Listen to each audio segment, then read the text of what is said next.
Hey guys, and welcome back to my channel. My name is Melissa Siegel and I'm a professor of migration studies, and this is a channel about all things migration. So today we're going to continue with a country study on Malaysia. If you're interested in many of the other country studies we've done on migration in a specific country context, you can check out that playlist just up here. But right now I'm going to jump into the specific policy situation or specific migration policy situation in Malaysia. My other videos cover the migration history and also the current day migration situation in the country. So let's start back in just a post-colonial period in Malaysia. So really in the early Malaysian period from 1957 on, we started with the 1959 Immigration Act. And this was kind of the first time, both in 1959 and 68, where we saw restrictions on the quantity and quality, so-called, of migrants. Then the first Immigration Act in 1959 was the national replacement of the previous immigration legislation that the British created. This act mainly tightened entry rules under reunification of families and restricted the amount of low-skilled immigrants allowed. Then in 1968, we had the Employment Restrictions Act, which was the first attempt to regulate immigration before migrants actually could reach the shore. Here we had admittance to the labor market for non-citizens, which was contingent on the possession of work permits and labor contracts. Now, if we fast forward ahead to the 1990s, in 91 and 92, there was the introduction of the foreign worker levies to reduce the reliance on foreign workers. And in 2004, there were further restrictions on the hiring of foreign workers. There needed to be approval for hiring of foreign workers. Employers needed to first advertise for vacancies in the local dailies, and employers were advised to offer more flexible arrangements to encourage participation from females in the country, or native females in the country. In 2005, there were further upward levies, so the levies were imposed according to the sectors and the demand for labor. So to really make sure, or to try to make sure that if an immigrant was being hired, that they were really, really needed. In 1982 to 1992, there was the first irregular workers regularization drives and amnesties. So Malaysia has really been plagued by irregular migration and difficulty to control irregular migration in the country. In 2002, there were also stricter immigration laws and punishments for irregular migrants, and this led to the expulsion of undocumented workers. In 2003, there was also a crackdown on irregular migrants, and over 40,000 were arrested. And at the same time, over 9,000 received actual physical punishment at the time. Captured migrants were required to pay fines and visa fees for amnesty or face incarceration and deportation.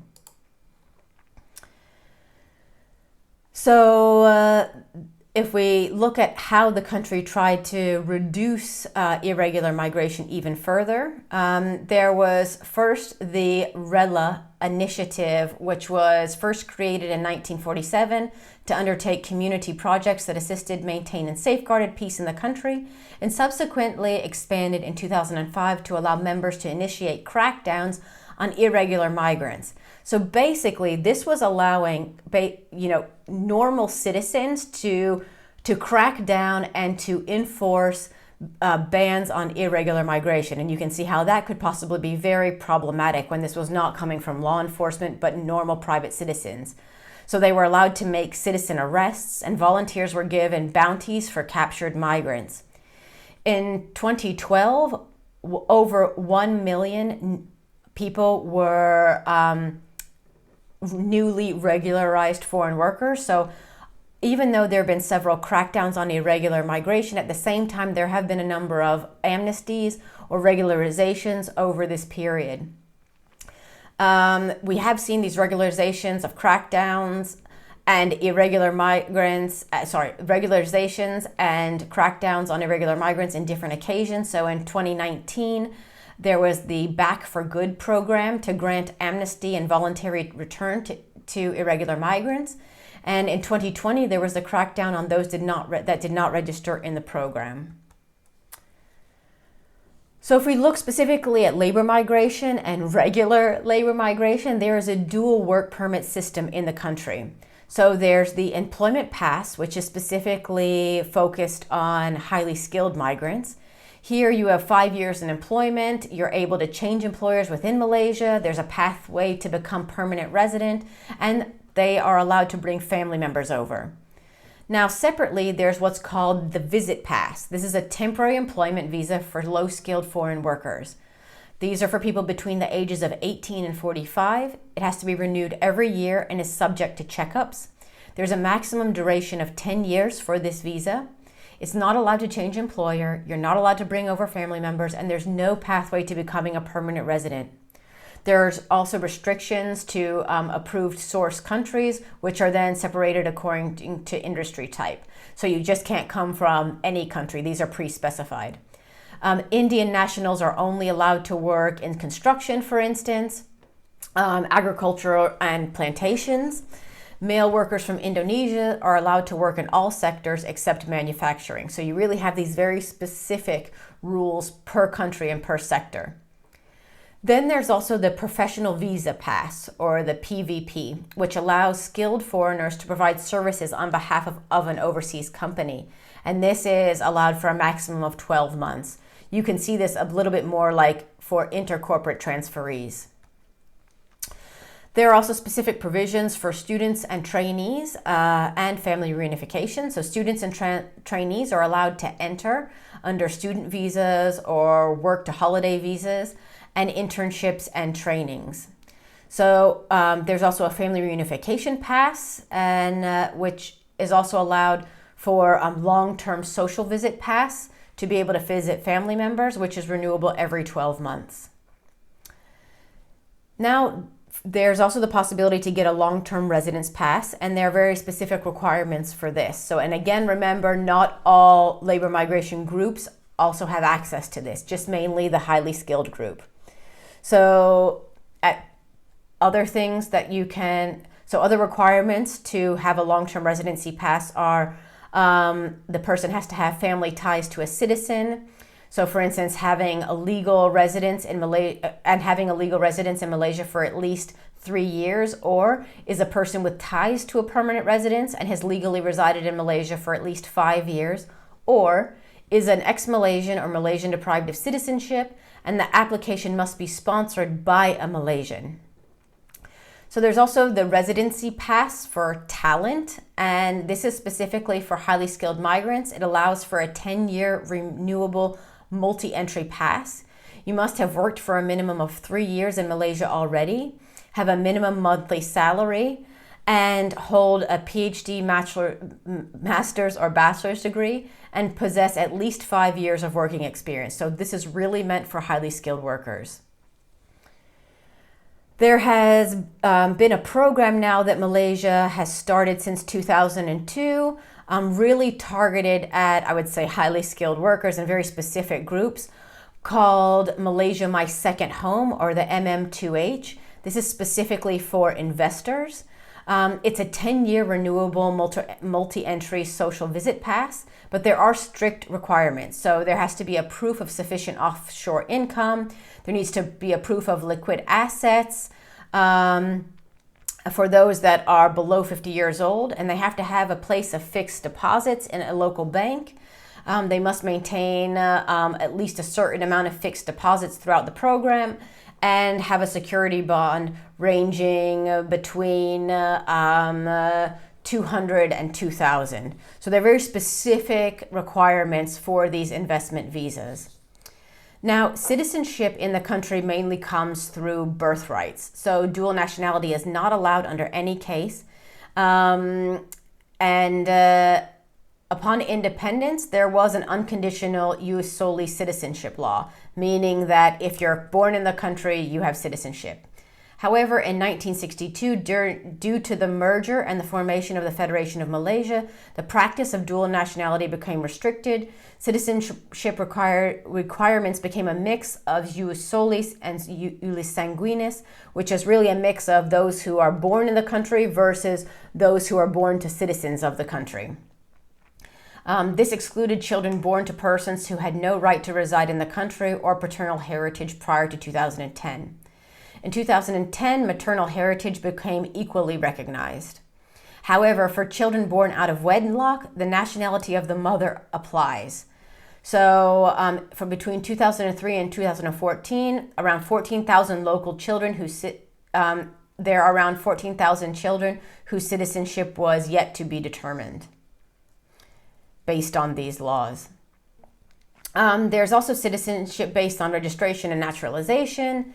For this, there are different requirements. One is to be a legally recognized wife of a citizen or have resided in Malaysia for 2 years, have a genuine attachment to Malaysia, or be a legally recognized husband of a citizen, have resided in Malaysia for at least 10 years. So you can see there's quite a big difference between being a wife or a husband. Have citizenship for foreign Citizenship for foreign husbands has only been available through naturalization and no constitutional provision. Or if there's a child under 21 years old of a citizen or a person born in the Federation before independence. So natives and non-native Malaysians have different types of citizenships. The federal constitution provides special treatment for Malays, Aborigines of the Peninsular Malaysia, and natives of Borneo. In 1975, the Independence Constitution provides affirmative citizenship rights for sons of the soil. Article 160 specifically looks at quality. So one has to profess the religion of Islam, habitually speak the Malay language, conform to Malay customs, and be born in Malaysia to a Malaysian parent. An example of special rights, though, are quotas for admission and financial sponsorship to higher education, preferential recruitment promotion into prominent public sector roles, and more. So statelessness is also an issue in the country. Before 2002, Malaysian British overseas citizens could apply for UK citizenship contingent on renouncing Malay citizenship. And after 2002, the UK stopped considering nationality applications from Malaysian British overseas citizens. So those applying were advised by the immigration authorities to renounce their Malaysian nationality beforehand. Those that failed to secure the UK citizenship effectively then became stateless. And the Malaysian government stated that they had to wait 17 years to reapply for their citizenship. So that's a problem, obviously. In 2014, the government stated that it will not grant Malaysian nationality to those holding British overseas citizen passports, as they have renounced their nationality in hopes of becoming UK citizens. The UK has responded by proposing to move these individuals to Malaysia. Instead, the government allowed them to apply for a residency pass, not the equivalent of a permanent residence. However, as of 2014, only 3 Malaysian British overseas citizens were actually given this pass.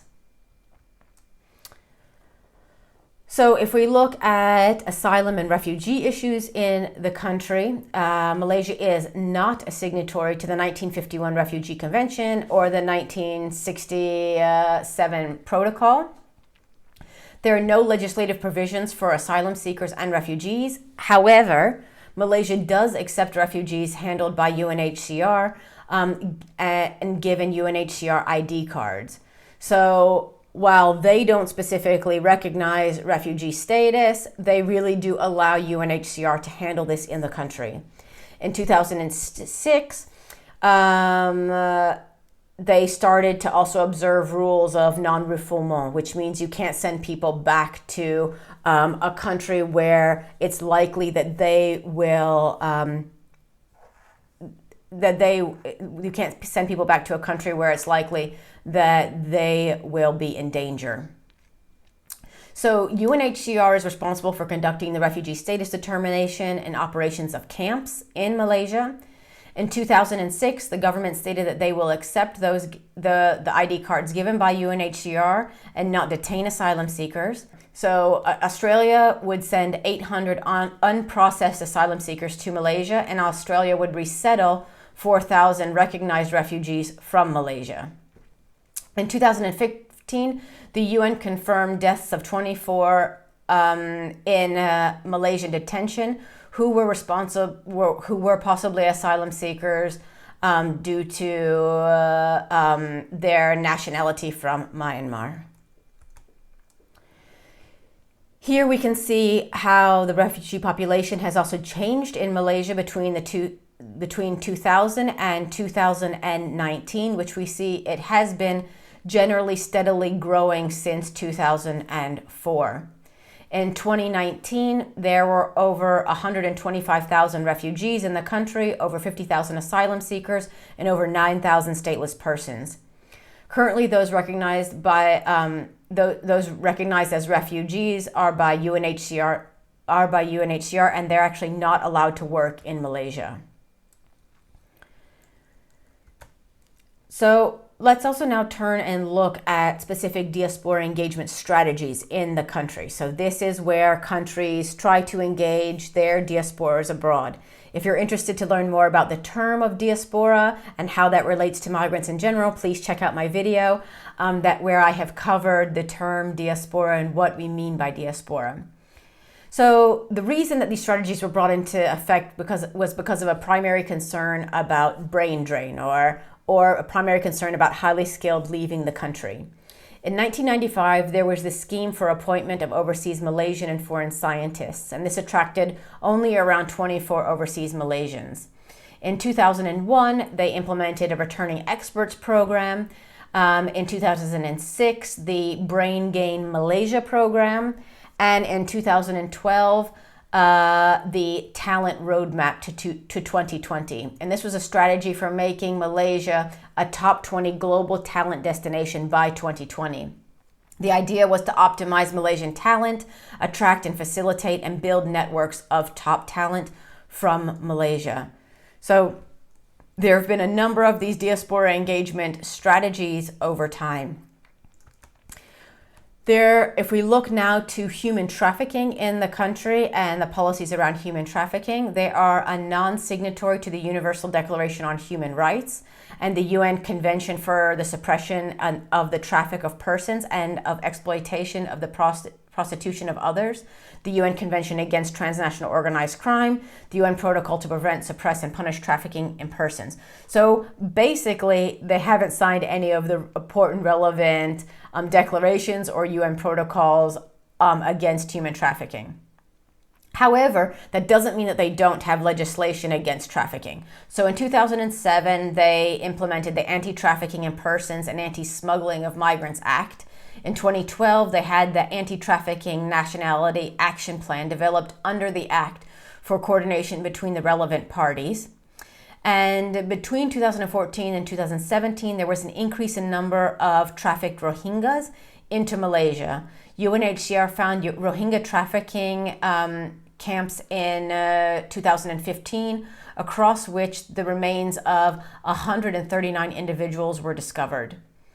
Between 2007 and 2017, there were 508 reported cases of trafficking.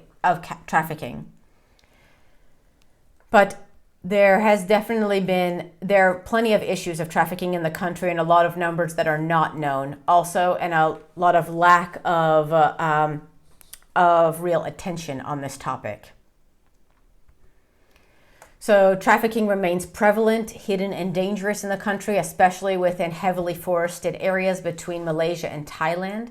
The main source countries for human trafficking are Indonesia, the Philippines, Sri Lanka, Myanmar, Vietnam, China, India, and Thailand.